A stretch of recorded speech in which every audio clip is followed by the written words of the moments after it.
Gary, any updates on the injury news? Should have James McLean back available.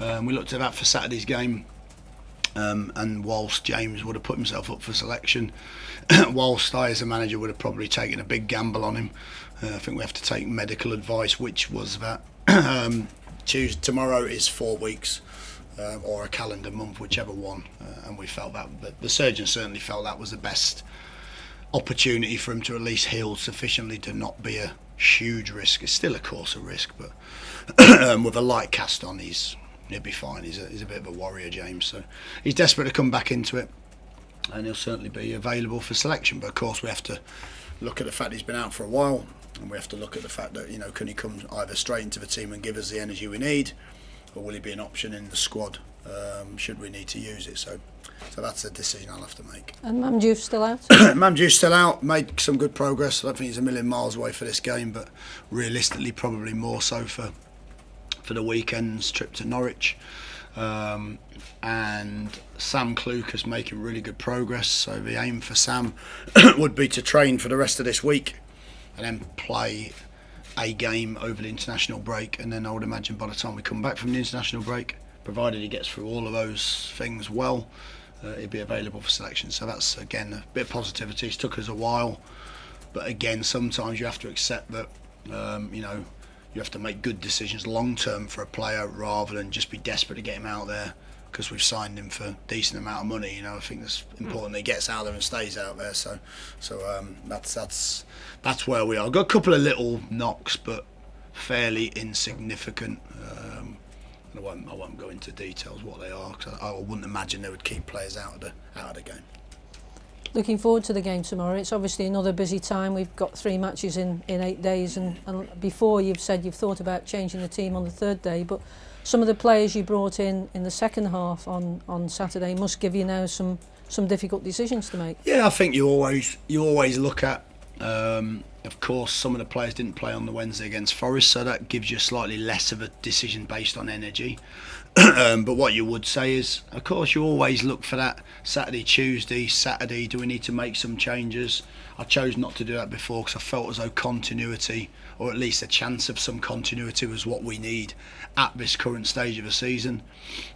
What you do when players come on and show moments to change games, or moments that they help the team in games, you look at that and say, could they do that from the start? I think in terms of our performance level on the whole over the last probably 6 or 7 games, it's good enough to warrant going with similar teams, and you know, we know what we need to cut out to turn those games into wins.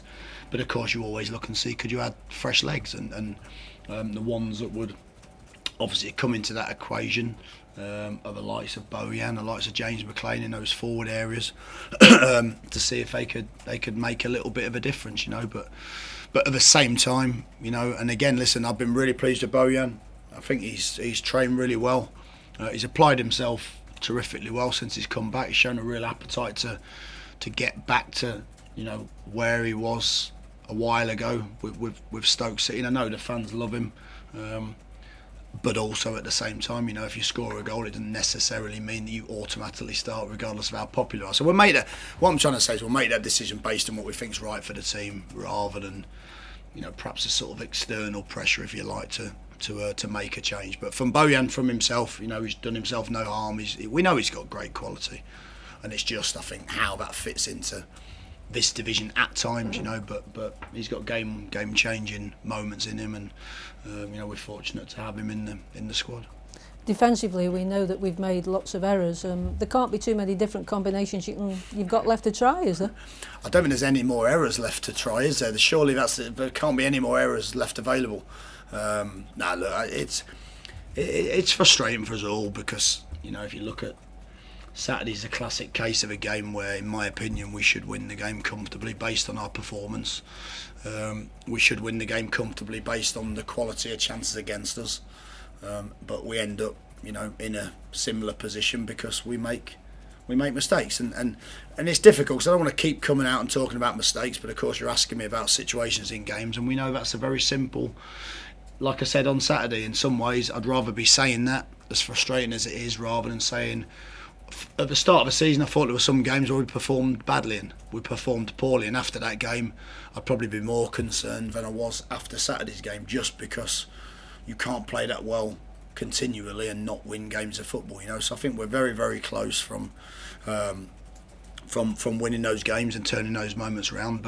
But certainly, yes, in terms of combinations, we've used quite a few players, and what we're I think sometimes the errors, and I spoke to the players about it this morning, sometimes the errors they're a small error, and rather than accept the error and allow somebody else to make up for the error that's in a better position, we're trying to get ourselves out of that first mistake, which is then almost causing a more catastrophic mistake. So I think the players know that. You don't have to tell senior players what they've done wrong. They know, and we've got to just keep working to see if we can improve. Because I actually thought, again, defensively, Saturday, I thought we were actually good for 85-90% of the game. I could even say to a certain degree, although I'll probably be laughed at against Blackburn, we conceded 4 chances and we concede 3 goals. So again, it's not as though we're conceding 15 chances a game. So that's a disappointment, really. So we've got to keep working.